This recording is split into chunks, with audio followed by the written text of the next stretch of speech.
Hello everyone, स्वागत है बेटा आप सबका हमारे इस नए लेक्चर में क्वाड्रेटिक इक्वेशंस के। और जैसा बेटा आपको याद होगा कि हमारा जो लास्ट लेक्चर था क्वाड्रेटिक का, उस लेक्चर में बेटा हमने बहुत सारा क्वेश्चन भी किया था और बहुत सारी बेटा हमने थ्योरी पढ़ी थी। और उसमें काफ़ी एक्साइटिंग थ्योरी थी क्वाड्रेटिक इक्वेशन आइडेंटिटी, है ना। मैंने आपको क्वाड्रेटिक इक्वेशन बेटा आइडेंटिटी पढ़ाया था, जिसमें कि मैंने आपको ये बताया था कि जब किसी भी बेटा क्वाड्रेटिक इक्वेशन का रूट 2 से ज़्यादा हो जाए, मतलब आपके पास एक क्वाड्रेटिक इक्वेशन भी लिखा है और आपको दिख रहा है कि उसके 3 या 4 या 5 या 6 रूट्स हैं, तो इसका मतलब होता है कि वो एक क्वाड्रेटिक इक्वेशन आइडेंटिटी होगा, विच मीन्स कि उसमें coefficient of x square, coefficient of x और कांस्टेंट टर्म तीनों ही 0 के बराबर होंगे, ठीक है।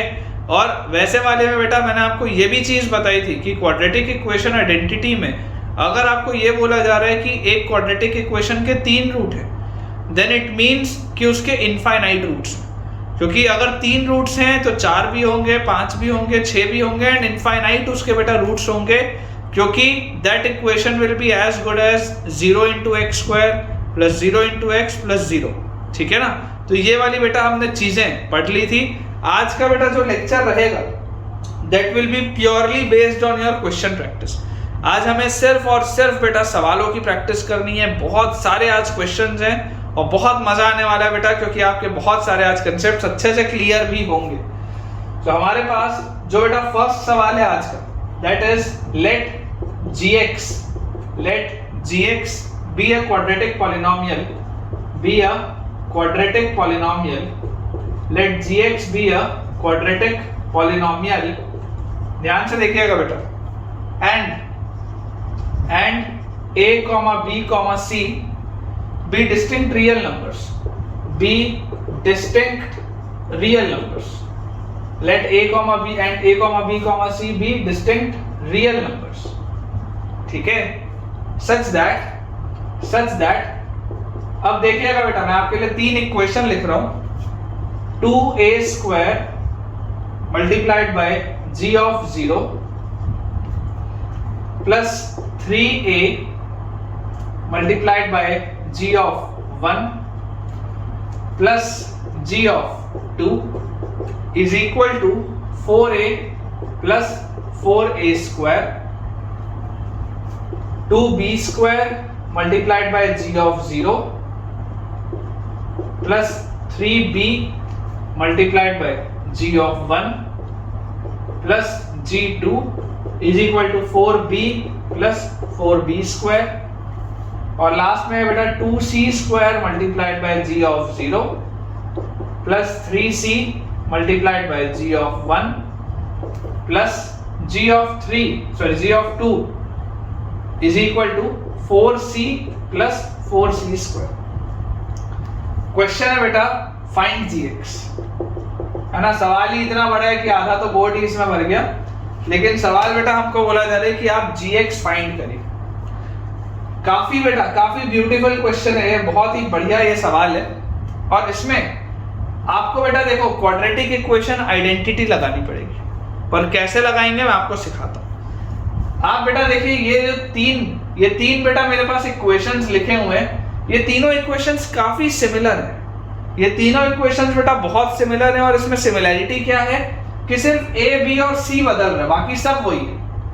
पूरी फॉर्मेटिंग बेटा सेम है, पूरी प्रोफाइलिंग सेम है, सिर्फ ए, बी और सी अलग है, बाकी सब वही है। तो क्या मैं इसका ऐसा लिख सकता हूं 2x square multiplied by g of 0 plus 3x multiplied by g of 1 plus g of 2 is equal to 4x plus 4x square. ये मैंने एक इक्वेशन लिख दी, और मैं आपको बेटा ये बोल रहा हूं कि इस इक्वेशन को 3 x की वैल्यू सेटिस्फाई कर रही है, which are a, b and c। ये एक मैंने इक्वेशन लिखा आपके लिए, मैंने हर जगह a, b, c को बदल दिया x से, और मैं आपको बोल रहा हूँ कि इस इक्वेशन को सेटिस्फाई करने वाली ये 3 x की वैल्यूज। जैसे 2 अलग अलग रूट्स होते थे क्वाड्रेटिक में, वैसे मैं आपको बोल रहा हूँ कि इस इक्वेशन को सेटिस्फाई कर रही है ये 3 वैल्यूज x की, क्योंकि जब मैं x की जगह a रखूंगा तो पहला रिलेशन मिल जाएगा, जब मैं x की जगह b रखूंगा तो दूसरा रिलेशन मिल जाएगा, जब मैं x की जगह c रखूंगा तो तीसरा रिलेशन मिल जाएगा। यहां से बेटा देखो थोड़ा सा हम इसको रीअरेंज करके लिख रहे हैं, twice of g0 minus 4 multiplied by x square. देखो एक्स स्क्वायर के मैंने टर्म्स एक साथ लिए है, तो ट्वाइस ऑफ g0 माइनस 4। अच्छा, उसके बाद x के टर्म्स क्या है, थ्राइस ऑफ g1 और माइनस 4, ये पूरा x के साथ है, प्लस कांस्टेंट टर्म में क्या है, g2। इस पूरे की बेटा वैल्यू 0 है, ठीक है, इस पूरे की वैल्यू 0 है। तो जिस तरीके से ABC इसको सेटिस्फाई कर रहे थे, वैसे ही ABC इसको भी सेटिस्फाई करेंगे, एक ही बात है। और इसको देख के बेटा मुझे फील आती है कि यार ये तो एक क्वाड्रेटिक इक्वेशन लिखा है, क्योंकि g ऑफ 0 एक फिक्स कोई वैल्यू होगी, g ऑफ 1 एक फिक्स कोई वैल्यू होगी, g ऑफ 2 एक बेटा फिक्स कोई वैल्यू होगी। तो ये एक क्वाड्रेटिक इक्वेशन लिखा हुआ है, और एक क्वाड्रेटिक इक्वेशन के इसमें आपको कितने रूट्स दिख रहे हैं, 3 रूट्स। एक क्वाड्रेटिक इक्वेशन लिखा और उसके रूट्स दिख रहे हैं 3, तो भला एक क्वाड्रेटिक इक्वेशन के क्या 3 रूट्स हो सकते हैं क्या, तो हो सकते हैं।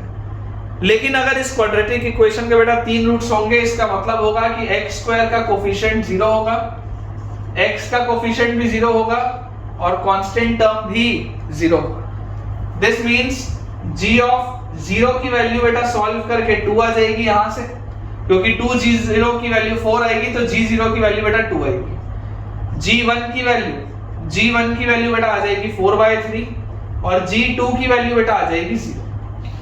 ठीक है, ये बेटा आपके पास वैल्यूज आएंगी। अपन थोड़ा सा बेटा अपना बोर्ड क्लियर करते हैं, अदरवाइज अपन सवाल सॉल्व नहीं कर पाएंगे।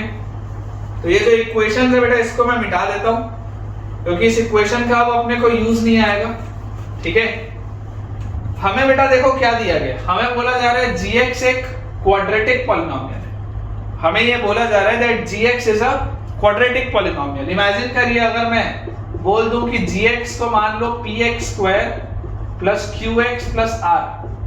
लेट अस इमेजिन दिस, एक क्वाड्रेटिक है, वही लिखा हुआ है ना, gx भी एक क्वाड्रेटिक पॉलिनोमियल। ये एक क्वाड्रेटिक पॉलिनोमियल मैंने मान लिया, gx को मैंने मान लिया px square plus qx plus r। अब आप बेटा ध्यान से समझिए, आपको इसमें क्या बोला जा रहा है, g ऑफ 2 की वैल्यू 0 है, g ऑफ 0 की वैल्यू 2 है, g ऑफ 1 की वैल्यू 4/3। अगर मैं एक एक करके पुट करूं, देखो g ऑफ 0 क्या आएगा, 0 plus 0 plus r। g of 0 क्या आएगा, 0 प्लस 0 प्लस r। तो g ऑफ 0 अगर आपको बेटा 2 दिया हुआ था, तो यहां से r का वैल्यू तो 2 मिल गया, करेक्ट। अच्छा, इसके बाद g ऑफ 1 का वैल्यू 4/3 है, g ऑफ 1 क्या होगा, g of 1 will be p plus q plus r। g of 1 का वैल्यू है 4/3, तो 4/3 is equal to p plus q plus r क्या है, 2। तो यहां से बेटा मेरे पास p प्लस q का बोलो क्या वैल्यू हो गया, p प्लस q का वैल्यू 4/3 और माइनस 2, और 4/3 माइनस बेटा आप 2 जैसे सॉल्व करेंगे तो 3 2 6, 4 माइनस 6 माइनस 2/3 आएगा बेटा। ठीक है, इसके बाद g ऑफ 2 का वैल्यू 0 है, g ऑफ 2 का बेटा वैल्यू 0 है, तो g ऑफ 2 क्या आएगा, 4p। g ऑफ 2 क्या आएगा, प्लस 2q प्लस r, ये आएगा g ऑफ 2। इसका वैल्यू 0 दिया, तो 0 is equal to 4p plus 2q plus r। क्या था, r तो 2 था। तो यहां से बेटा अगर मैं 2 का पूरा फैक्टर काट दूं, तो मेरे पास 2p प्लस q का वैल्यू -1 आएगा। देख लो ध्यान से, आप बेटा ध्यान से देख सकते हैं, ये वाले से p प्लस q का वैल्यू -2/3 आया, ये वाले से बेटा देखो 2p प्लस q का वैल्यू -1 आ जाएगा। पूरा में से 2 का फैक्टर कॉमन लेके हटा दो। अगर मैं नीचे वाले इक्वेशन में से बेटा ऊपर वाले इक्वेशन को सब्ट्रैक्ट करूं, इसमें से अगर मैं इसको सब्ट्रैक्ट करूं, तो देखो 2p में से इन दोनों को सॉल्व करो, इन दोनों को सॉल्व करो बेटा। 2p में से p सब्ट्रैक्ट करूंगा तो p बचेगा, q में से q सब्ट्रैक्ट करूंगा गायब, इज इक्वल टू -1 में से -2/3 सब्ट्रैक्ट करूंगा तो +2/3 हो जाएगा।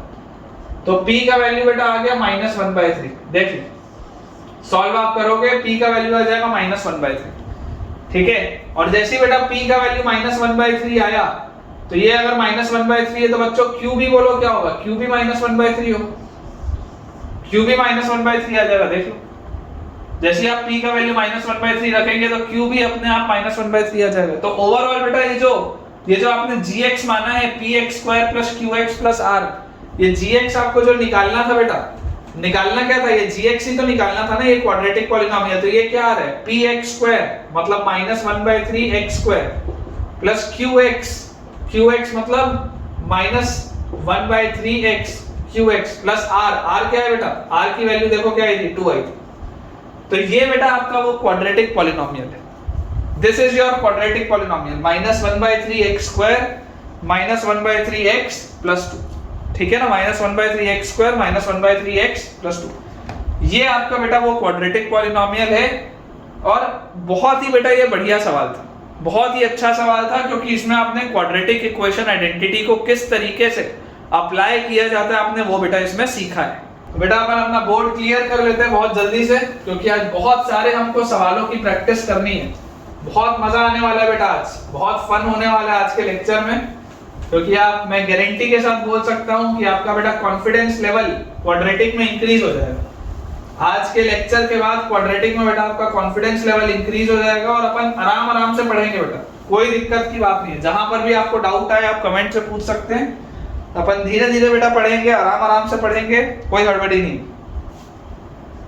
अगला बेटा हमको सवाल दिया हुआ है, if fx is equal to ax² plus bx plus c equal to 0, जहां पर आपको दिया हुआ है कि abc बेटा रियल नंबर्स, ठीक है, has no real roots, clearly दिया है हैज नो रियल रूट्स, इसका कोई भी रियल रूट नहीं है। For all x belonging to real number, x की किसी भी वैल्यू के लिए, x की बेटा किसी भी वैल्यू के लिए इसका कभी भी कोई भी रियल रूट है ही नहीं, क्लियरली दिया हुआ, has no real roots for all x belonging to real number.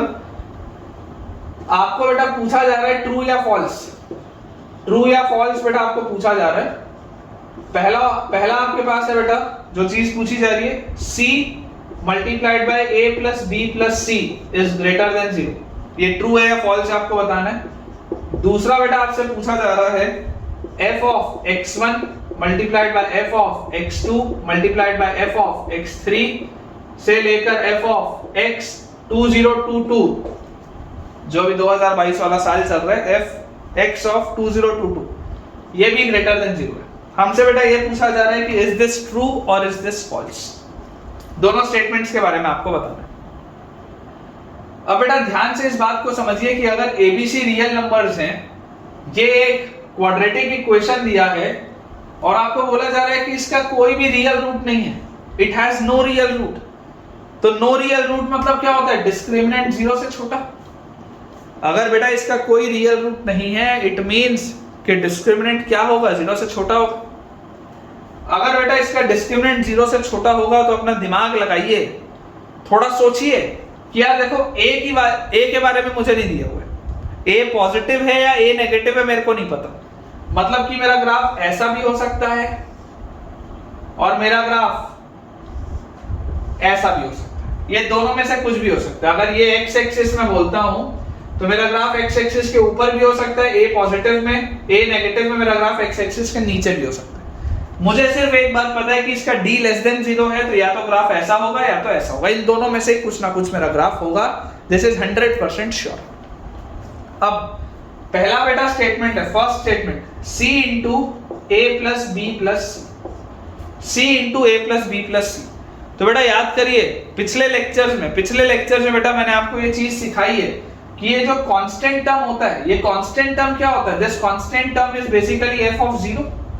याद करो, ये जो कांस्टेंट टर्म होता है, this constant term is basically f of 0, क्योंकि मैं जैसे ही x की जगह 0 रखूंगा तो f ऑफ 0 क्या आएगा, 0 plus 0 plus c, f of 0 की वैल्यू c आ जाएगी, ठीक है ना। इसको आप यहां से इक्वल टू 0 हटा दो, ये आपके पास इक्वेशन था, ठीक है, ये आपके पास क्वाड्रेटिक पॉलिनोमियल था। तो f ऑफ 0 का वैल्यू क्या आ जाएगा बेटा, c आ जाएगा। उसके बाद ये जो मेरे पास बेटा लिखा हुआ है a प्लस बी प्लस सी, ये जो बेटा a प्लस बी प्लस सी लिखा हुआ है ये क्या है, ये भी मैंने आपको बताया था, this is sum of coefficients. Sum of coefficients क्या होता है बेटा, f ऑफ 1, क्योंकि जैसे ही बेटा आप x की जगह 1 रखोगे तो f ऑफ 1 क्या आएगा, a इंटू 1 का square plus b into 1 plus c, तो a plus b plus c आ जाएगा। मतलब कि f ऑफ 0 अगर c है, f ऑफ 1 अगर a plus b plus c है, तो ये जो मेरे पास लिखा हुआ है ये बेसिकली बेटा पहले वाले में मुझसे पूछ रहा है कि f of 0 multiplied by f of 1 positive है या नहीं है, ये मुझसे पूछा जा रहा है। पहले वाले सवाल में मुझसे पूछा जा रहा है f of 0 into f of 1 positive है या नहीं है, ये मेरा सवाल है। तो आप बेटा जरा सोच कर देखिए कि अगर आपका कर्व ऐसा है, अगर आपका ये वाला कर्व है, तो 0 के लिए भी बेटा ग्राफ पॉजिटिव है, 1 के लिए भी ग्राफ पॉजिटिव है। बेसिकली सारी ही वैल्यूज के लिए मेरा ग्राफ क्या है, पॉजिटिव है। 0 के लिए भी पॉजिटिव है और 1 के लिए भी पॉजिटिव है, सारी वैल्यूज के लिए पॉजिटिव है। तो f of 0 into f of 1 इस केस में तो पॉजिटिव होगा, बिल्कुल सही बात, पॉजिटिव होगा इस केस में। अब अगर बेटा मैं ये वाले की बात करूं, अगर मैं ये वाले ग्राफ की बात करूं इसकी, तो ये वाले बेटा ग्राफ में आप जरा मुझे सोच के बताइएगा, इसको अपन यहां से इस चीज को मिटा देते हैं। आप बेटा मुझे इसको ध्यान से देखिए, देख के बताइएगा। ये वाले ग्राफ में तो मैंने आपको बता दिया कि बेसिकली हर वैल्यू के लिए पॉजिटिव है, तो 0 के लिए पॉजिटिव है, 1 के लिए पॉजिटिव है। यहां पर आप देख सकते हैं कि सारी ही वैल्यूज के लिए बेटा ये नेगेटिव है, सारी ही बेटा वैल्यूज के लिए ये नेगेटिव है। तो 0 के लिए भी नेगेटिव है और 1 के लिए भी नेगेटिव ही होगा। 0 के लिए भी नेगेटिव है और 1 के लिए भी नेगेटिव होगा, बेसिकली सबके लिए नेगेटिव है। तो अगर 0 के लिए भी नेगेटिव है, 1 के लिए भी नेगेटिव है, तो दो नेगेटिव चीजों को जब आप मल्टीप्लाई करेंगे, दो नेगेटिव चीजों को जब आप मल्टीप्लाई करेंगे, तब भी जो इसका प्रोडक्ट पॉजिटिव ही आएगा। मतलब कि f of 0 into f of 1 इस केस में भी पॉजिटिव आ रहा है, f of 0 into f of 1 इस केस में भी पॉजिटिव आ रहा है। इसका मतलब मैं 100% ये बोल सकता हूं कि फर्स्ट स्टेटमेंट जो है that is true, it is a correct statement, क्योंकि जो दोनों बेटा पॉसिबल केसेस थे, दोनों में ही ये चीज पॉजिटिव आ रही। समझने वाली बात क्या है, अकेला कांस्टेंट टर्म होता है f ऑफ 0 और सम ऑफ कोएफिशिएंट्स होता है f ऑफ 1। ठीक है, ये हमें बेटा पहचानना आना चाहिए। तो आई होप आपको ये वाला पॉइंट तो क्लियर हो गया होगा कि दोनों ही केस में क्योंकि ये पॉजिटिव आ रहा है, इसलिए ये जो पहला बेटा स्टेटमेंट है दैट इज करेक्ट। अब हम देखते हैं सेकंड स्टेटमेंट। तो अगर ऐसा आपके पास ग्राफ हो, या बेटा अगर आपके पास ये वाला ग्राफ, तो आप जरा सोच के देखिए ये टोटल कितने टर्म्स लिखे हुए हैं। टोटल बेटा ये 2022 टर्म्स है, 1 2 3 4 5 6 ऐसा करके 2022 तक टोटल कितने टर्म्स है, 2022 टर्म्स। और अगर बेटा अगर ये 2022 टोटल नंबर ऑफ टर्म्स मेरे पास लिखे हुए हैं, तो इन 2022 टर्म्स के लिए मैं आपको देखो क्या बोलूंगा, मैं आपको बेटा ये बोलूंगा कि x1 के लिए भी पॉजिटिव, x2 के लिए भी पॉजिटिव, x3 भी पॉजिटिव, x4 भी पॉजिटिव, x5 भी पॉजिटिव, x6 भी पॉजिटिव, x7 भी पॉजिटिव, x8 भी पॉजिटिव, सबके लिए पॉजिटिव है, सबके लिए पॉजिटिव है। तो अगर सबके लिए पॉजिटिव है तो ये भी पॉजिटिव, देखो ये पॉजिटिव, ये भी पॉजिटिव, ये भी पॉजिटिव, ये भी पॉजिटिव, सारे ही अगर पॉजिटिव होंगे तो भैया ओवरऑल प्रोडक्ट तो पॉजिटिव होगा ही होगा। तो ये वाले केस में तो पॉजिटिव होगा ही सारा का सारा प्रोडक्ट, इसमें तो कोई डाउट नहीं। अब हम बात करते हैं सेकंड वाले की, ठीक है ना बेटा, अपन बात करते हैं सेकंड वाले केस की। तो सेकंड वाले केस में आप देख सकते हैं कि सारी ही वैल्यूज के लिए नेगेटिव है, x1 के लिए भी नेगेटिव, x2 के लिए भी नेगेटिव, x3 के लिए भी negative, x4 x5 x6 x7 x8 सबके लिए नेगेटिव। तो अगर बेटा ये सबके लिए ही नेगेटिव है, तो एक नेगेटिव चीज को बेटा अगर मैं odd number of times multiply करता हूं तो ओवरऑल चीज नेगेटिव होती है। लेकिन अगर एक नेगेटिव चीज को बेटा मैं even number of times multiply करूं, कितनी बार मैंने यहां पर मल्टीप्लाई किया है, 2022 बार। ये टोटल नंबर ऑफ टर्म्स कितने हैं, 2022 हैं। तो अगर बेटा मैं किसी इवन नंबर ऑफ टर्म को, सॉरी अगर मैं एक नेगेटिव टर्म को even number of times multiply करूं, 2022 बार मैंने एक नेगेटिव अगर टर्म को मल्टीप्लाई किया, तो आंसर क्या आएगा, पॉजिटिव ही आएगा। आंसर क्या आएगा, पॉजिटिव ही आएगा। एक नेगेटिव टर्म को बेटा जब ऑड नंबर ऑफ टाइम्स हम मल्टीप्लाई करते हैं तब आंसर नेगेटिव होता है, लेकिन एक नेगेटिव टर्म को अगर मैं even number of times multiply करता हूं तो आंसर हमेशा पॉजिटिव होता है। तो अगर ये इतने सारे बेटा नेगेटिव टर्म्स है, 2022 नेगेटिव टर्म्स, और सबको मैंने आपस में मल्टीप्लाई कर दिया, तो overall result will be a positive result, मतलब कि ये भी स्टेटमेंट बेटा ट्रू है। This is also a correct statement. ठीक है, ये भी बेटा ट्रू आएगा और ये वाला भी स्टेटमेंट आपके पास करेक्ट आएगा। तो आई होप बेटा ये वाला पॉइंट आपको ठीक से समझ में आया होगा। ठीक है, अपन बेटा अपना बोर्ड क्लियर करते हैं, अगले सवाल की तरफ आगे बढ़ते हैं। बहुत एक्साइटिंग हो रहा है बेटा ये लेक्चर, मुझे तो यार बहुत मजा आ रहा है। तुमको पढ़ने में मजा आ रहा है या नहीं मुझे जरूर बताना कमेंट्स में। मुझे तो बहुत मजा आ रहा है यार, ये सारी की सारी चीजें आपको अच्छे से क्लियर करना। अगला बेटा जो हमारे पास क्वेश्चन है, next question is if square plus bx plus c. If ax square, नहीं गलत लिख दिया, if ax square plus 2bx plus 2bx plus 4c, if ax square plus 2bx plus 4c equal to 16 has no real roots, has no real roots. साफ साफ लिख दिया गया that this has no real roots, and a plus c minus b minus 4 is positive, and a plus c minus b minus 4 is positive, then find the range of c. Then find the range of c. ये बेटा अपने पास सवाल है, ठीक है. This is our question. थोड़ा सा interesting question है बेटा, अपने को दिमाग इसमें लगाना पड़ेगा. ऑब्जर्वेशनल स्किल्स, आपकी ऑब्जर्वेशनल स्किल्स इसमें बहुत काम आएंगी. देखिए हमारे पास जो क्वाड्रेटिक है वो एक साधारण सा क्वाड्रेटिक नहीं लिखा है कि ax square plus bx plus c लिख दिया. साधारण सा नहीं, थोड़ा अलग है. तो अगर अलग एक क्वाड्रेटिक दिया है तो कुछ तो सोच के दिया होगा. क्या लिखा है? ax square plus 2bx plus 4c equal to 16. थोड़ा सा अलग सा quadratic. Has no real roots. Clearly बोल दिया गया कि इसका कोई भी रियल रूट है ही नहीं. It has no real roots. And a plus c minus b minus 4 ये पॉजिटिव है. This is a positive quantity. ये और ये दोनों में कोई समानता दिखती है क्या?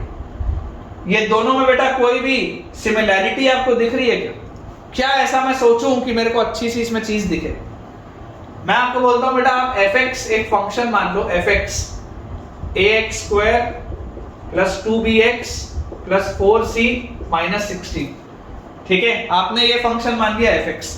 जब आप fx इक्वल टू 0 करते तो ये 16 उधर आ जाता और ये रिलेशन मिल जाता. तो ये क्वाड्रेटिक इक्वेशन है, ये आपका क्वाड्रेटिक पॉलिनोमियल है. पॉलिनोमियल मैंने क्या माना है? ax square plus 2bx plus 4c minus 16. This is my quadratic polynomial. जैसे इसको 0 से इक्वेट करूंगा 16 वहां जाएगा, ये ऊपर वाला रिलेशन मुझे मिल जाएगा. दोनों में कोई सिमिलैरिटी दिख रही है क्या? सिमिलैरिटी ध्यान से देखो. सिमिलैरिटी मेरे को ऐसा दिखाई दे रहा है बेटा कि अगर मैं x इक्वल टू माइनस 2 रख दूं तो मजा आ जाएगा. सोच कर देखो. ऑब्जर्वेशनल स्किल्स, यही सीखना है इस सवाल में. Observational skills. अगर मैं x की जगह माइनस 2 रख दूं तो मजा आ जाएगा. क्यों मजा आ जाएगा? देखो माइनस 2 रखा, माइनस 2 बेटा रखा, f of minus 2 is equal to minus 2 रखते ही बोलो क्या आएगा? 4a माइनस 2 रखते ही माइनस 4b माइनस 2 रखते ही प्लस 4c माइनस 16. ये आगे पूरे में से अगर मैं 4 बाहर निकाल लूं, अंदर बोलो क्या बचा? a minus b plus c minus 4. यार ये तो यही लिखा है, सेम तो लिखा है a plus c minus b minus 4, a plus c minus b minus 4. Same चीज लिखी. तो f ऑफ माइनस 2 देखो, ये वाली पूरी चीज आपको क्या दी हुई है? ये वाली पूरी चीज आपको पॉजिटिव दी हुई है. मतलब f ऑफ माइनस 2 क्या आ गया? पॉजिटिव आ गया क्या? सोचो, क्या f ऑफ माइनस 2 बेटा पॉजिटिव आ गया यहां से? It is a very good question बेटा. आपके लेवल में अभी अच्छा सवाल है. 1 महीने बाद देखोगे तो बेकार सवाल है. 1 महीने बाद बेकार सवाल है. क्यों? क्योंकि तब तक आप यूज्ड टू हो चुके होगे इससे. लेकिन अभी आपने नया पढ़ा है. It is a good question अभी के लिए. f ऑफ माइनस 2 बेटा अगर मुझे पॉजिटिव मिल रहा है, if f of minus 2 is positive. अब सोचो, आपको दिया गया था कि ये क्वाड्रेटिक पॉलिनोमियल का या इस क्वाड्रेटिक इक्वेशन का कोई भी रियल रूट नहीं है. कोई भी रियल रूट नहीं है. और मुझे a का साइन भी नहीं पता. मेरे को नहीं पता a पॉजिटिव है या a नेगेटिव है. तो मैं इनिशियली क्या बोलूंगा? इनिशियली बेटा मैं बोलूंगा कि मेरा ग्राफ या तो ऐसा होगा या तो मेरा ग्राफ ऐसा होगा. दोनों में से कुछ एक होना चाहिए. भाई नो रियल रूट मतलब d लेस देन 0 होता है, इसमें कोई डाउट नहीं है. नो रियल रूट मतलब d लेस देन 0 होता है, इसमें कोई डाउट नहीं है. लेकिन क्योंकि मेरे को a का साइन नहीं पता, मेरे को नहीं पता a पॉजिटिव है या a नेगेटिव है, इसलिए ये ग्राफ ऐसा भी हो सकता है और ये ग्राफ ऐसा भी हो सकता है. अपने को तो नहीं पता. लेकिन मुझे क्या दिख रहा है कि पहला वाला ग्राफ x की हर वैल्यू के लिए पॉजिटिव है, दूसरा वाला ग्राफ x की हर वैल्यू के लिए नेगेटिव है. यहां पर मुझे क्या दिख रहा है? f ऑफ माइनस 2 क्या है? पॉजिटिव. f ऑफ -2 अगर पॉजिटिव आ रहा है मतलब कि ये वाला ग्राफ होना चाहिए, ये वाला ग्राफ नहीं होना चाहिए, क्योंकि ये तो हर वैल्यू के लिए नेगेटिव था, तो ये तो -2 के लिए भी नेगेटिव होता, लेकिन f ऑफ -2 क्या है, पॉजिटिव है ना। ये वाला कंडीशन इसलिए तो दिया है। f ऑफ -2 पॉजिटिव मतलब ये वाला ग्राफ होगा, क्योंकि ये हर वैल्यू के लिए पॉजिटिव है, ये तो हर के लिए नेगेटिव था, तो ये तो -2 के लिए भी नेगेटिव होता, इसलिए बेटा ये नहीं है और ये सही है ग्राफ। ठीक है, अब अगर बेटा ये वाला मेरे पास ग्राफ सही है, इसका मतलब ऑल्दो मुझसे पूछा नहीं गया है, लेकिन मैं ये बात बोल सकता हूं कि a will be greater then 0। हो सकता है किसी क्वेश्चन में आ जाता, अभी नहीं पूछा गया, लेकिन हो सकता है किसी सवाल में आ जाता, तो a पॉजिटिव होगा, ये बात 100% श्योर है। ठीक है कि a पॉजिटिव होगा, this will be the graph. मुझसे बोला जा रहा है find the range of c का रेंज बताओ, सवाल है c का रेंज बताओ। तो यार मैं आपको ये बोलूंगा कि अगर ये मेरा क्वाड्रेटिक था और अगर मुझे c का रेंज बताना है, तो अगर f ऑफ -2 पॉजिटिव है तो यार f ऑफ 0 भी तो पॉजिटिव होना चाहिए। सोचो, कांस्टेंट टर्म c कहां पर है, c लाए कर रहा है कांस्टेंट टर्म में, याद करो ax² + bx + c में c कांस्टेंट टर्म होता था, ax² + bx + c में c कांस्टेंट टर्म होता था, और कांस्टेंट टर्म को सोचता था मैं f ऑफ 0 से। याद करो मैंने बोला था f ऑफ 0 मतलब c होता है कांस्टेंट टर्म, तो यहां पर भी c आ तो रहा है कांस्टेंट टर्म में, जरूर पूरा का पूरा ये कांस्टेंट टर्म क्या है 4c - 16, this is your constant term, लेकिन c किस में आ रहा है, इसी कांस्टेंट टर्म में तो आ रहा है। तो कांस्टेंट टर्म सोचने के लिए मैं क्या बोलूंगा, f ऑफ 0। कांस्टेंट टर्म सोचने के लिए I will be saying f of 0। तो f ऑफ 0 बेटा क्या होगा, अगर ये x की हर वैल्यू के लिए पॉजिटिव है, अगर ये x की हर वैल्यू के लिए पॉजिटिव है, -2 के लिए पॉजिटिव था, सब वैल्यूज के लिए पॉजिटिव है, तो 0 के लिए भी तो पॉजिटिव होगा। तो अगर ये वाला फंक्शन बेटा, if this function is positive for 0 also, तो f ऑफ 0 बोलो क्या आएगा, f of 0 will be a * 0 का स्क्वायर 0, 2b * 0 मतलब 0, तो 4c - 16 क्या आ जाएगा, 0 से बड़ा आ जाएगा। देखो f ऑफ 0 क्या आएगा, ये 0 हो जाएगा, ये 0 हो जाएगा, f of 0 will be 4c - 16, और 4c - 16 अगर पॉजिटिव है मतलब कि बेटा c - 4 पॉजिटिव है, 4 का फैक्टर उड़ा दिया तो c 4 से बड़ा है, c will be greater than 4, ये इसका मतलब है c will be greater than 4। तो अगर आपसे बेटा रेंज पूछी जा रही है, if range is asked in this question, तो range will be c is greater than 4। ठीक है ना, c बेटा जो होगा वो 4 से बड़ा होगा, यही उसका रेंज है। ठीक है ना, यही उसका बेटा रेंज है, c will be greater than 4। तो आप आंसर बोल सकते हैं c बिलोंग्स टू 4 से इंफिनिटी, 4 से बड़ा, ऑफ कोर्स इंफिनिटी से तो छोटा ही होगा, तो 4 से इंफिनिटी बेटा आप अगर कुछ भी c रखेंगे तो हमेशा ही आपके इसमें नो रियल रूट्स भी रहेंगे और ये कंडीशन भी सेटिस्फाई होगी। ठीक है, आई होप बेटा ये भी आपको पॉइंट बढ़िया से समझ में आया होगा। इंपॉर्टेंट ये क्वेश्चन है, अभी के लेवल में बहुत इंपॉर्टेंट सवाल है बेटा, है ना। 1 महीने बाद आपको ये चीज आसान लगेगी, तब इसको इंपॉर्टेंट की कैटेगरी से हटा देना, लेकिन जब तक अभी आपका बेटा ये वाला कंसेप्ट ऑब्जर्वेशनल स्किल्स वाला, जब तक आपका बेटा ये ऑब्जर्वेशनल स्किल्स वाला कंसेप्ट स्ट्रांग नहीं होता, तब तक तो ये बहुत इंपॉर्टेंट है। ठीक है, तो answer will be c greater than 4। अब नेक्स्ट बेटा अपन अपना अगला सवाल बनाते हैं। आसान सा अगला सवाल है, काफी इजी सा क्वेश्चन है कि find a and b, find a and b, आपको a और b का बेटा वैल्यू बताना है।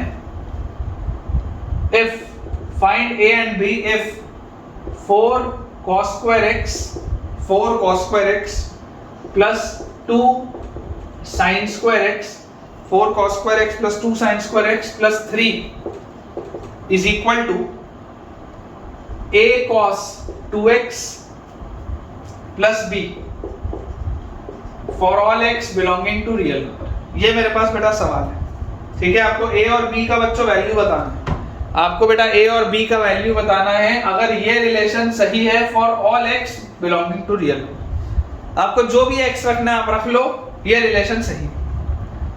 तो एक कमजोर बच्चा, यार एवरेज बच्चा इसको कैसे सोचेगा, कोई भी साधारण सा बच्चा सोचेगा कि सर ये अगर हर x के लिए सही है तो अपन तो सर कोई बढ़िया सा एंगल रख लेते, ट्रिग्नोमेट्री तो हम पढ़ के आए, x को 0 डिग्री रख लो या 0 रेडियन रख लो, एक बार x को π/2 रेडियन रख लो, निकाल के देख लो क्या आता है, बहुत इजी है। सोच के देखोगे अगर ये मेथड 1 है, ये मेथड 1 है कि if this is true for all values of x, if this relation is true for all values of x, तो तुमको जो x रखना है वो रख लो, उसके लिए सही होगा। तो x की वैल्यू 0 रखते ही cos 0 1 होता है, तो 4 sin 0 0 होता है, plus 3 is equal to cos 0 क्या होता है बेटा 1, तो ये आ जाएगा a प्लस b, तो a प्लस b का वैल्यू कितना आ गया 7, π/2 रखते ही cos π/2 0 होता है, तो 0 sin π/2 ये 2 प्लस 3 इज इक्वल टू π/2 रखते ही cos π -1 होता है, तो माइनस a प्लस b, तो यहां से बेटा आपके पास a प्लस b का वैल्यू आया 7 और माइनस a प्लस b का वैल्यू आया आपके पास 5, दोनों को ऐड कर दो, 2b का वैल्यू 12, b का वैल्यू 6, अगर b का वैल्यू 6 तो a का वैल्यू 1, b का वैल्यू 6 तो a का वैल्यू 1। ये नॉर्मल अप्रोच है, नॉर्मल अप्रोच है। अगर कुछ ना समझ में आए और बोला जा रहा है that this is true for all values of x, तो आप बहुत आसानी से सॉल्व कर सकते हैं कि a 1 आएगा और b 6 आएगा। This is an easy question. लेकिन मैं बोलता हूं कि यार ढंग के तरीके से देखते हैं, है ना, मेथड 2 अच्छे तरीके से भी देखते हैं, अच्छे से सॉल्व करते हैं। देखो 4 cos square x को आप लिखो 2 cos square x plus 2 cos square x लिख सकते हैं। 4 cos square x को 2 cos square x plus 2 cos square x, फिर ये वाला 2 sin square x वैसे का वैसे ही, प्लस ये 3 वैसे का वैसा ही, this is equal to a cos 2x plus b, ये बेटा मेरे पास दिया हुआ है, ठीक है। तो 2 cos square x वैसे का वैसा ही, ये वाला देखो 2 cos square x plus 2 sin square x, 2 common लोगे cos square x plus sin square x 1 हो जाएगा, plus 3 is equal to a cos 2x plus b, यहां से बेटा देखो 2 cos square x plus 5 is equal to a cos 2x plus b। अच्छा 2 cos square x क्या होता है 1 plus cos 2x plus 5 is equal to a cos 2x plus b, तो 1 और 5 ये 6 हो गया, तो this is cos 2x plus 6 is equal to a cos 2x plus b। Compare करोगे, देखो यहाँ cos 2x के साथ a है, यहाँ cos 2x के साथ 1 है, तो a का वैल्यू 1, यहाँ b है, यहाँ 6 है, तो b का वैल्यू 6। सेम आंसर है बेटा, सेम आंसर आपके पास आएगा। आपको जो भी मेथड अच्छा लगता है, चाहे आपको मेथड 1 पसंद हो, चाहे बेटा आपको मेथड 2 पसंद हो, आपको जो भी मेथड पसंद हो, आप उससे इस सवाल को सॉल्व कर सकते हैं। This is an easy practice question, ठीक है ना, दिस इज एन इजी बेटा प्रैक्टिस क्वेश्चन। तो अपना बोर्ड अपन क्लियर कर लें बेटा जल्दी से, और अगले सवाल की तरफ आगे बढ़ते हैं। काफी सारे बेटा क्वेश्चंस हैं, आई होप कंसेप्ट्स आपके क्लियर हो रहे होंगे, अच्छे से समझ में भी आ रहा होगा आपको। नेक्स्ट बेटा अपने पास दिया हुआ है, थोड़ा सा इंपॉर्टेंट सवाल है, अप्रोच आपको ध्यान देना पड़ेगा। देखिए अगला बेटा सवाल है, let fx is equal to ax square plus bx plus c। ध्यान से देखिएगा, और इसमें आपको बोला जा रहा है कि abc जो है वो रियल नंबर्स है, abc belongs to real numbers. ये भी दे दिया गया है कि a 0 के बराबर नहीं है, and 2a plus b plus c is equal to 0। And बेटा आपको दे दिया गया है 2a plus b plus c will be equal to 0. Then fx equal to 0 must have two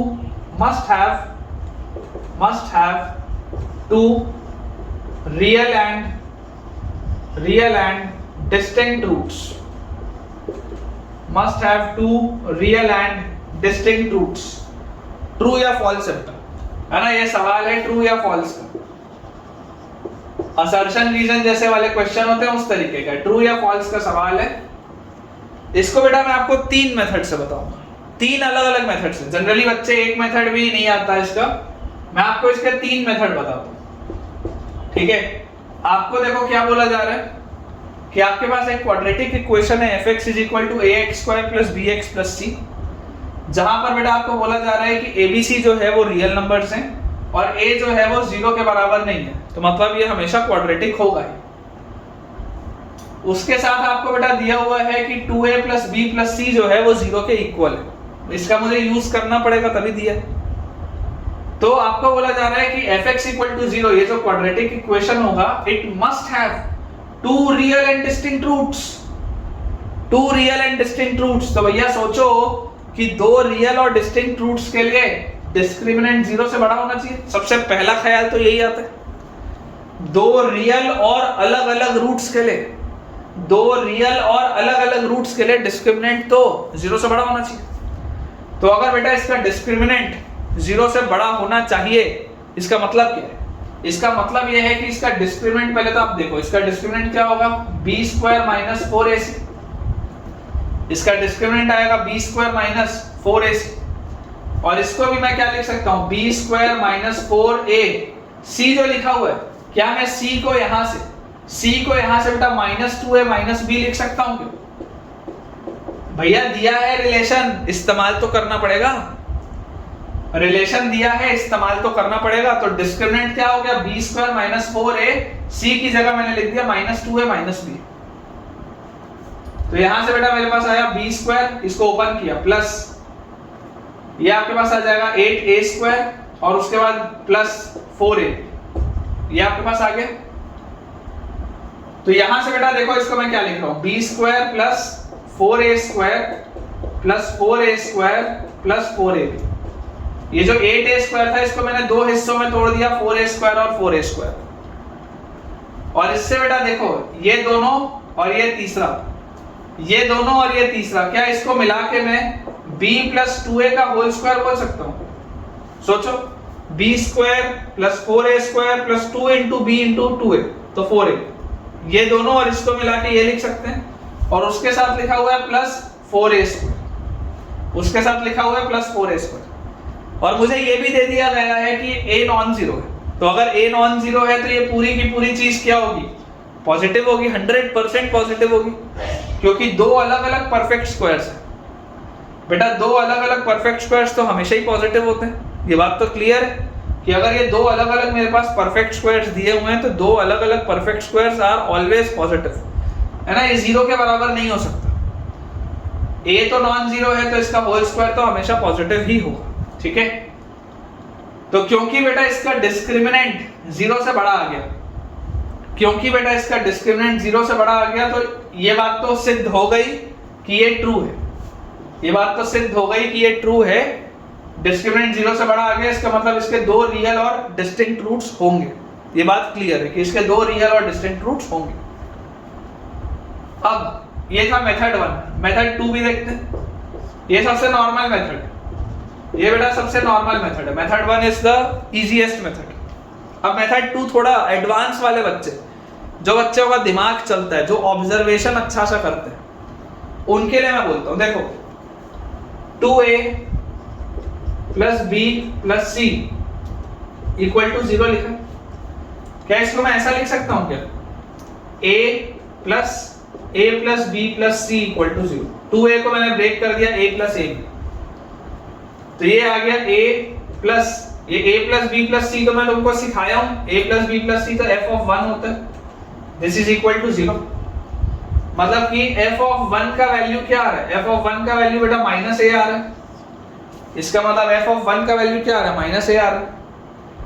अब अगर बेटा a पॉजिटिव है, क्योंकि देखो a पॉजिटिव है या नेगेटिव है मेरे को नहीं पता, अगर a पॉजिटिव हुआ तो f(1) क्या होगा, अगर a पॉजिटिव हुआ तो f(1) नेगेटिव होगा, और अगर a नेगेटिव हुआ तो f(1) पॉजिटिव होगा। ये बात तो श्योर है। तो अगर a पॉजिटिव है तो ऐसा ग्राफ होना चाहिए था, अगर a नेगेटिव है तो ऐसा ग्राफ होना चाहिए था। ये वाले ग्राफ में, ऐसे वाले ग्राफ में आपको बोला जा रहा है f(1) की वैल्यू नेगेटिव है। अगर f(1) की बेटा वैल्यू नेगेटिव है तो 1 कहीं यहां पर लाया करेगा, इसके बीच में बेटा कहीं पर 1 लाया करेगा, तभी तो f(1) नेगेटिव आएगा। वैसे यहां पर देखो, अगर ये इस तरीके का ग्राफ था और अगर आपको बोला जा रहा है f(1) पॉजिटिव होना चाहिए, तो 1 यहां पर कहीं पर लाया करेगा, तभी तो f(1) पॉजिटिव होगा। तो आप देख सकते हैं ये f(1) आपका नेगेटिव होगा कब? देखो दोबारा इसको देखो, मैं आपको समझाता हूं बेटा एक बार। अगर a पॉजिटिव है तो एक ग्राफ आपका ऐसा हो सकता है, इस तरीके का। तो यहाँ पर तो देखो f(1) क्या होता है, यहाँ पर f(1) पॉजिटिव होता है, लेकिन आपको f(1) नेगेटिव चाहिए, तो ये तो गलत हो गया ग्राफ, ऐसा वाला ग्राफ तो गलत हो गया। अच्छा, इसके बाद और मैं क्या कर सकता था, देखो और मैं बेटा ऐसा वाला ग्राफ बना सकता था, इस तरीके का। ऐसे वाले ग्राफ में भी देखो f(1) क्या होता, पॉजिटिव होता, या f(1) क्या होता, 0 के बराबर होता, लेकिन मेरे को f(1) क्या चाहिए, नेगेटिव चाहिए, तो ये भी गलत हो गया ग्राफ। लेकिन अगर मैं ऐसा ग्राफ बनाऊं इस तरीके का, जिसका डिस्क्रिमिनेंट पॉजिटिव हो, जिसका d ग्रेटर देन 0 हो, जिसके दो रियल रूट्स हो, सिर्फ और सिर्फ तब बेटा, सिर्फ और सिर्फ तब f(1) क्या आएगा, नेगेटिव आएगा। सिर्फ और सिर्फ तब बेटा f(1) क्या आएगा, नेगेटिव आएगा।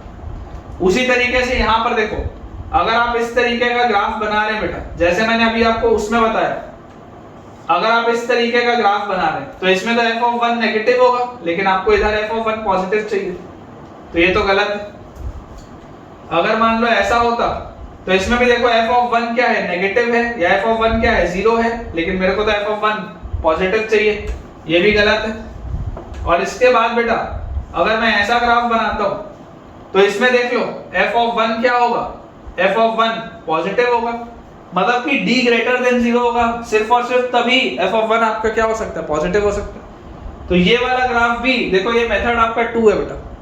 आप देख सकते हैं कि जब d ग्रेटर देन 0 होगा, सिर्फ और सिर्फ तब ये चीज सेटिस्फाई होगी। इधर पर भी बेटा आप देख सकते हैं, जब d ग्रेटर देन 0 होगा, सिर्फ और सिर्फ तब ये चीज सेटिस्फाई होगी। ठीक है, तो यहां से भी मेथड 2 से भी आप बोल सकते हैं कि d ग्रेटर देन 0 होना कंपलसरी। ये बेटा आप चीज मेथड 2 से भी बोल सकते हैं कि d ग्रेटर देन 0 होना कंपलसरी, अदरवाइज आपका काम नहीं चलेगा। ठीक है, इसके बाद मेथड 3 देखते हैं बेटा। दो मेथड से तो मैंने आपको बता दिया, मेथड 3 देखते हैं। मेथड 3 थोड़े और होशियार बच्चों के, थोड़े से जो और होशियार बच्चे होते हैं उनके लिए मेथड 3। तुमको जो समझ में आए उससे करना, मैं तुमको सिर्फ फील दे रहा हूं चैप्टर की बेटा। मेथड 3 ये बोलता है कि यार देखो 2a plus b plus c 0 है, तो अगर ये बेटा ये पूरी चीज 0 थी तो इसका डबल भी 0 होगा, मतलब 4a plus 2b plus 2c ये भी 0 होगा।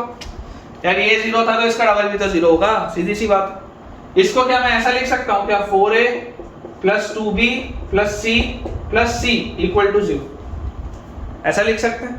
और ये जो 4a plus 2b plus c है, 4a plus 2b plus c, याद करो देखो 4a plus 2b plus c क्या होगा, f(2) होगा क्या, f(2), सोचो f(2) क्या होगा, 4a plus 2b plus c। और c क्या होता है, c होता है f(0). तो आपके पास क्या आ रहा है, f(0) plus f(2), f(0) plus f(2) क्या आ रहा है बेटा आपके पास, 0 के बराबर आ रहा है।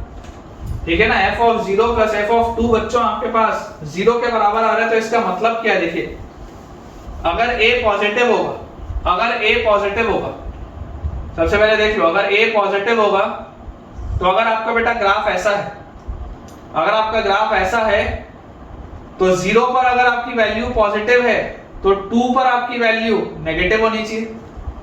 भैया दो चीजों का सम 0 आ रहा है, दो चीजों का सम 0 कैसे आ सकता है, या तो एक पॉजिटिव हो तो दूसरा नेगेटिव हो, या एक नेगेटिव हो तो दूसरा पॉजिटिव हो, या दोनों ही 0 के बराबर हो जाए। तो अगर a ग्रेटर देन 0 है तो अगर 0 पर वैल्यू पॉजिटिव होगी तो 2 पर वैल्यू नेगेटिव होनी चाहिए।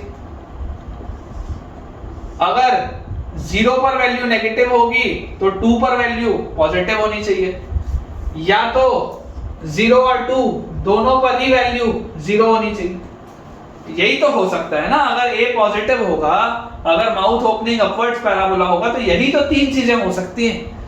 0 पर अगर पॉजिटिव है तो 2 पर नेगेटिव, 0 पर अगर नेगेटिव है तो 2 पर पॉजिटिव, या तो दोनों में 0। तो ये तीनों ही केस में आप देख सकते हैं डिस्क्रिमिनेंट क्या है, 0 से बड़ा है, d ग्रेटर देन 0 आ रहा है तीनों ही केस में। सिमिलरली अगर मान लो a नेगेटिव हो, अगर मान लो बेटा a नेगेटिव हो तो आपके पास अगर 0 पे वैल्यू नेगेटिव है तो 2 पे वैल्यू पॉजिटिव आएगी। अगर 0 पे वैल्यू पॉजिटिव है तो 2 पे वैल्यू नेगेटिव आएगी, और या तो 0 और 2 दोनों पर ही, या तो 0 और 2 दोनों पर ही वैल्यू 0 के बराबर आएगी। इन्हीं में से तो कुछ होगा। देखो मैं बेटा बहुत सारे ग्राफ, मैं बहुत सारे आपको ग्राफ खींच खींच के दिखा रहा हूं। जरूर आपको इनिशियली अभी थोड़ा सा डिफिकल्ट लग रहा होगा सोच पाना, कॉम्प्रीहेंड कर पाना, लेकिन आप लिखते चलें, वीडियोस को 2 बार 3 बार 4 बार ढंग से देखें और एनालाइज करें। ये काफी सारी बेटा चीजें आसान है। पर्पस बेटा सिर्फ ये है कि मैं आपको इतनी वैरायटी इसमें दिखाना चाहता हूँ क्वाड्रेटिक में, ताकि आपको आगे किसी भी चैप्टर में तकलीफ ना आए। बच्चों का बेटा जनरली ये बेसिक वाले जो पोर्शन है ना, ये छूट जाते हैं और उससे आगे बेटा उनको दिक्कत आती है। अगर आपको ये सारी चीजें आती होंगी ना, तो आपका अलजेब्रा में बेटा कभी भी कोई भी सवाल गलत नहीं होगा, ठीक है। तो ये बेटा अगर आप इसका ग्राफ देखेंगे तो अगर A पॉजिटिव है तो ये 3 आपके केस हो सकते हैं, अगर A नेगेटिव है तो ये आपके पास 3 केस हो सकते हैं। सारे ही केसेस बेटा ये बात मुझे 100% श्योरली दिखाई दे रही है कि यार D तो ग्रेटर देन 0 होगा, और अगर D ग्रेटर देन 0 होगा इसका मतलब इसके 2 रियल और डिस्टिंक्ट रूट्स होंगे, ठीक है ना। अगर बेटा D ग्रेटर देन 0 आएगा इसका मतलब इसके 2 रियल एंड डिस्टिंक्ट रूट्स होंगे, इसका मतलब ये स्टेटमेंट ट्रू है। आपको मेथड 1, मेथड 2 या मेथड 3 तीनों में जो भी मेथड पसंद आया हो मुझे जरूर आप कमेंट से बताइएगा कि आपको तीनों मेथड्स में से बेटा सबसे ज्यादा पसंद कौन सा मेथड आया। मेथड 1 आपको ज्यादा अच्छा लगा, या मेथड 2 आपको ज्यादा अच्छा लगा, या मेथड 3 आपको ज्यादा अच्छा लगा। जरूर बेटा आप मुझे बताइएगा कमेंट्स। तो अब इसके बाद बेटा अपना नेक्स्ट क्वेश्चन अपन बनाते हैं। नेक्स्ट वाला बेटा जो अपने पास सवाल है उसमें आपको दिया हुआ है if x square plus ax plus b, if x square plus ax plus b equal to 0 has one root, if x square plus ax plus b equal to 0 has one root 2 minus root 95, इसका एक root है 2 minus root 95 and b is less than 0, और आपको दिया हुआ है a जो है वो एक इंटीजर है, a belongs to an integer, a जो है वो एक इंटीजर। सवाल है फाइंड a max, सवाल है बेटा फाइंड a max। ये अच्छा सवाल है बेटा। फ्लो में बच्चे से जो गलती होती है मैं आपको बता देता हूं। बच्चा इसे पता है गलती क्या करता है, वो एक रूट देखा 2 minus root 95, उसने खटाक से दूसरा रूट लिखा 2 plus root 95 और ये सवाल गलत हो गया। ये गलती होती है। तुमने एक रूट देखा 2 minus root 95, तुमने दूसरा रूट खटाक से लगा दिया 2 plus root 95, गलत हो गया। तुम बोलोगे कि सर इररेशनल रूट्स तो कॉन्जुगेट सर्ड में अकर करते थे, लेकिन बेटा इररेशनल रूट्स कॉन्जुगेट सर्ड में अकर बेटा तब करते थे जब ए बी सी तीनों के तीनों क्या होते थे, रैशनल होते थे।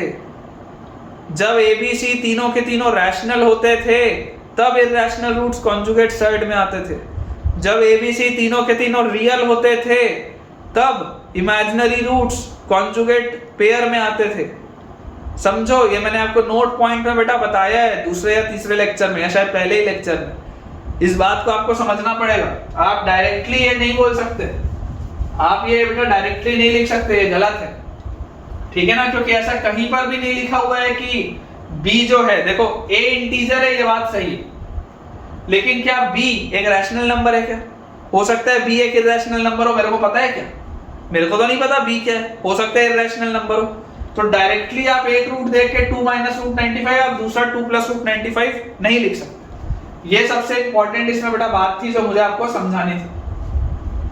तो आप इसको ऐसा पकड़िए कि यार ये x square plus ax plus b, ये जो क्वाड्रेटिक है इसके 2 रूट्स हैं। पहला रूट है 2 minus root 95, दूसरा रूट अल्फा मान लो, कुछ तो होगा, अल्फा मान लो।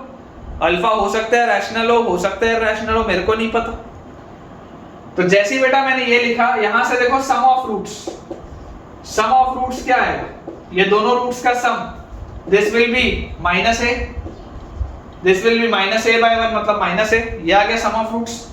अच्छा, प्रोडक्ट ऑफ रूट्स क्या आएगा? Product of roots 2 minus root 95 multiplied by alpha, product of roots. Product of roots will be b minus a, और इसका प्रोडक्ट ऑफ रूट्स क्या आएगा, c बाय a आप करोगे तो b आएगा प्रोडक्ट ऑफ रूट्स। तो अगर बेटा प्रोडक्ट ऑफ रूट्स b आएगा तो देखो b क्या था, b आपको नेगेटिव दिया हुआ, b आपको बेटा नेगेटिव दिया हुआ। अच्छा ये 2 माइनस रूट 95 भी क्या है, एक नेगेटिव क्वांटिटी। 2 माइनस रूट 95 क्या है बेटा, एक नेगेटिव क्वांटिटी। तो अगर 2 माइनस रूट 95 एक नेगेटिव क्वांटिटी है, इसका मतलब, और ये पूरी चीज भी अगर नेगेटिव है मतलब अल्फा पॉजिटिव होगा। ये बात क्या मैं यहां से बोल सकता हूं क्या कि अल्फा मस्ट बी पॉजिटिव। अब देखो बेटा अगर आपके पास अल्फा पॉजिटिव आ गया, यहां से बेटा अगर देखो ये नेगेटिव है, ये पूरी चीज नेगेटिव है, मतलब अल्फा पॉजिटिव होगा। क्योंकि अगर अल्फा नेगेटिव होता तो दो नेगेटिव चीजें मल्टीप्लाई होकर आपस में पॉजिटिव चीज बना लेती, लेकिन ये पूरी चीज तो नेगेटिव है, इसका मतलब अल्फा क्या रहा होगा, पॉजिटिव रहा होगा।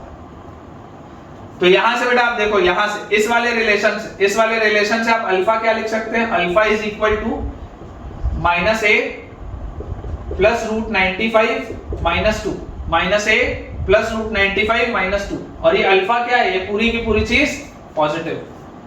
ये पूरी की पूरी अगर चीज पॉजिटिव है मतलब minus A plus root 95 minus 2, this is positive, this implies root 95 minus 2 is greater than A. ये आपके पास बेटा रिलेशन है। ये माइनस ए उधर जाएगा तो ये रिलेशन आ जाएगा। या आप इसको क्या बोल सकते हैं कि a is less than root 95 minus 2। a जो है वो रूट 95 माइनस 2 से छोटा है। आपसे a मैक्स पूछा जा रहा है और आपको बोला जा रहा है कि a एक इंटीजर है, a एक इंटीजर है और आपसे a मैक्स पूछा जा रहा है।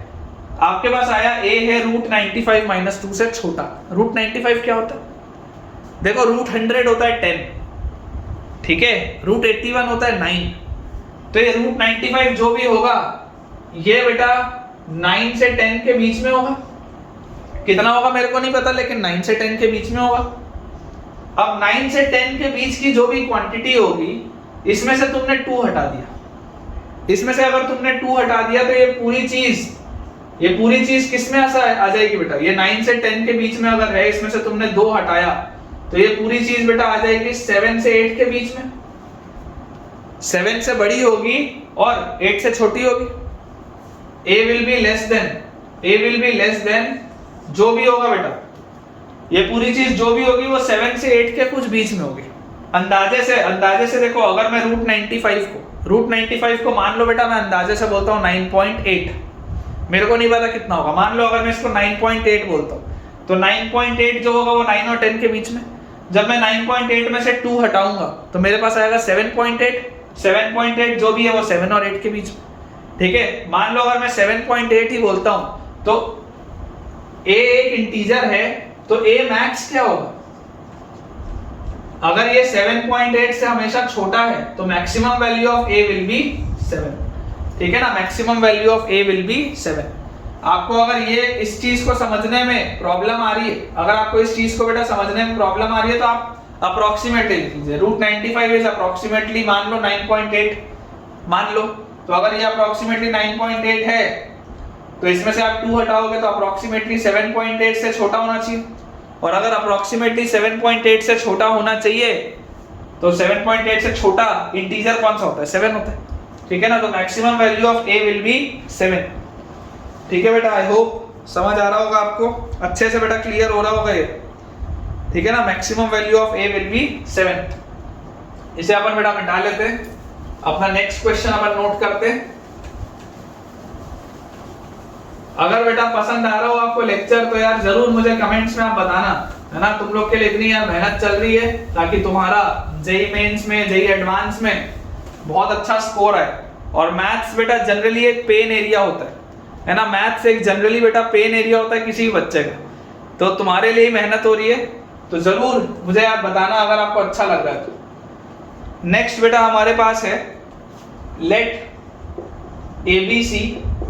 ABC be positive real numbers. Let ABC be positive real numbers. Let ABC be positive real numbers. Find the maximum number of real roots. Find the maximum number of find the maximum number of real roots. Find the maximum number of real roots of the equation. Find the maximum number of real roots of the equation. आपको बेटा maximum number of real roots बताने हैं of the equation. ax square plus bx plus c multiplied by bx square plus cx plus a multiplied by cx square plus ax plus b equal to c. आपको बेटा ये बताना है कि इसके maximum कितने रियल रूट्स होंगे. तो कोई भी नॉर्मल बच्चा बेटा देखो इसको कैसे सोचेगा. कोई भी बेटा एक नॉर्मल बच्चा इसको सोचेगा कि यार ये भी एक क्वाड्रेटिक है, ये भी एक क्वाड्रेटिक है, ये भी एक क्वाड्रेटिक है, इसके मैक्सिमम कितने रियल रूट्स हो सकते हैं. मैक्सिमम पॉसिबल इसके बेटा रूट्स रियल हो सकते हैं 6, कि इसके भी दोनों रियल हो, इसके भी दोनों रियल हो, इसके भी दोनों रियल. लेकिन हमको यही चेक करना है, हमको इसी में डाउट है कि क्या 6 ही आंसर है या उससे कुछ कम है. मैक्सिमम लगता देख के तो क्या है, देख के लगता है कि इसके भी 2 रियल, इसके भी दोनों रियल, इसके भी दोनों रियल, तो टोटल कितने आ जाएंगे 6 रियल रूट्स. लेकिन इसमें डाउट है कि यार क्या 6 ही आंसर है या कुछ और आंसर है. तो मैं आपको ये बोलता हूं बेटा, ये पहले वाले का अगर मैं डिस्क्रिमिनेंट d1 बोलूं तो इसका d1 क्या आएगा, b स्क्वायर माइनस 4ac. दूसरे वाले का बेटा अगर मैं डिस्क्रिमिनेंट d2 बोलूं तो वो क्या आएगा, c स्क्वायर माइनस 4ab. तीसरे वाले का बेटा अगर मैं डिस्क्रिमिनेंट d3 बोलूं तो वो आ जाएगा a स्क्वायर माइनस 4bc. ये मेरे पास आएंगे तीनों के डिस्क्रिमिनेंट. अब अगर बेटा ये भी पॉजिटिव, ये भी पॉजिटिव, ये भी पॉजिटिव, देखो 6 रियल रूट के लिए ये भी पॉजिटिव होना चाहिए, ये भी पॉजिटिव होना चाहिए, ये भी पॉजिटिव होना चाहिए. अगर तो 6 रियल रूट हो, अगर इसके बेटा 6 रियल रूट्स हो तो सबका डिस्क्रिमिनेंट ग्रेटर देन 0 होना चाहिए, तभी आपके maximum number of real roots आएंगे. तो यहां से आ जाएगा b square greater then 4ac, फिर आ जाएगा c square greater then 4ab, फिर आ जाएगा a square greater then 4bc. ये आपके पास आ जाएगा. इमेजिन करो मैं इन तीनों को अगर मल्टीप्लाई करूं, तीनों को बेटा अगर मैं मल्टीप्लाई करूं तो a square b square c square greater than आ जाएगा 64 a square b square c square. ध्यान से a square b square c square is greater than 64 a square b square c square. मतलब यहां से तो ये आ गया 1 इज ग्रेटर देन 64. क्या ये पॉसिबल है क्या? Is it possible? It is not possible. 6 के 6 रियल रूट्स होना इज नॉट पॉसिबल. तो यार ये तो नॉट पॉसिबल हो गया. अब क्या करें? ये तो नॉट पॉसिबल हो गया, अब क्या करें? तो अब बेटा मैं आपको बोलता हूं कि थोड़ा दिमाग लगाते हैं, थोड़ा सा दिमाग लगाते हैं. देखो डिस्क्रिमिनेंट तो हमने सही लिखा हुआ है. ये डिस्क्रिमिनेंट इसका b स्क्वायर माइनस 4ac है, इसका c स्क्वायर माइनस 4ab है, इसका a स्क्वायर माइनस 4bc. मैं आपको बेटा ये बोलता हूं कि मैक्सिमम नंबर ऑफ आपको रियल रूट्स बताना है ना. तो यार देखो 6 तो नहीं हो सकते, ये बात तो श्योर है, 6 तो नहीं हो सकते. अच्छा अगर मैं बोलता हूं कि if d1 is greater then 0 and d2 is greater then 0, मान लो अभी मैं सिर्फ इसकी बात करूं, मैं अगर सिर्फ पहले 2 की बात करूं, अभी मैंने तीनों की बात की थी, तीनों की मैंने बात की तो गड़बड़ हो गया, तीनों की बात करने से तो गलत हो गया, ये बात तो दिख रही है. 2 की पहले बात करते हैं, 2 की बात करके देखते हैं. d1 ग्रेटर देन 0 मतलब b square greater then 4ac, d2 greater than 0 मतलब c square greater then 4ab. Multiply करो तो आपके पास आ गया b square c square greater then 16 a square bc, b square c square greater then 16 a square bc. तो यहां से बेटा, यहां से ठीक है ना, आप देखो लिखा हुआ है abc जो है वो पॉजिटिव रियल नंबर्स है. पॉजिटिव अगर रियल नंबर है तो आप कट कर सकते हो. अगर कोई चीज नेगेटिव में होती तो प्रॉब्लम होती, लेकिन क्योंकि आपको क्लियरली दिया हुआ है कि एबीसी जो है वो पॉजिटिव रियल नंबर्स हैं तो आप कटिंग कर सकते हैं. तो यहां से बेटा देखो बीसी का अगर मैं फैक्टर काट दूं तो BC will be greater than 16a square आएगा. BC will be greater than 16a square आएगा. यहां से BC is greater than 16a square.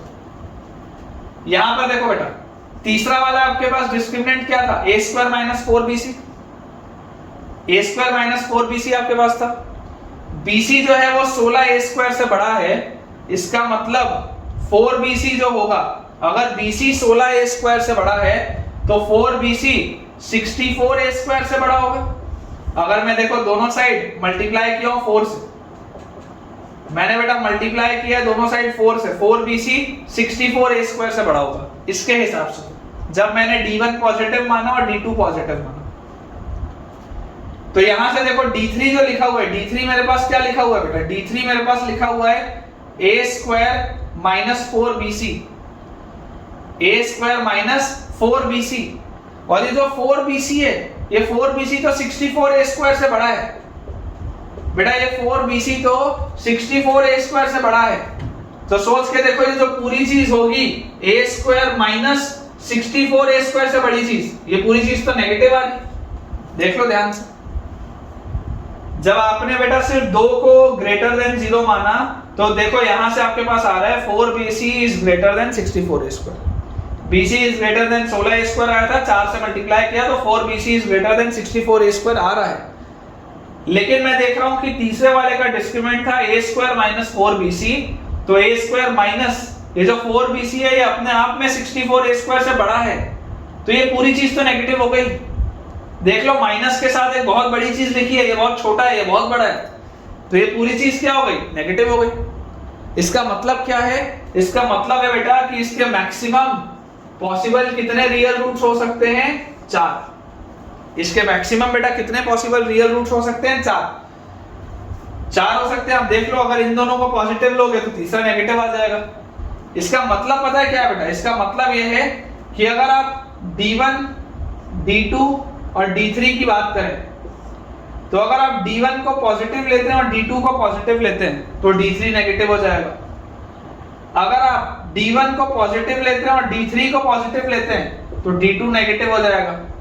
अगर आप D2 को पॉजिटिव लेते हैं, D3 को पॉजिटिव लेते हैं तो D1 नेगेटिव हो जाएगा। मतलब एट एनी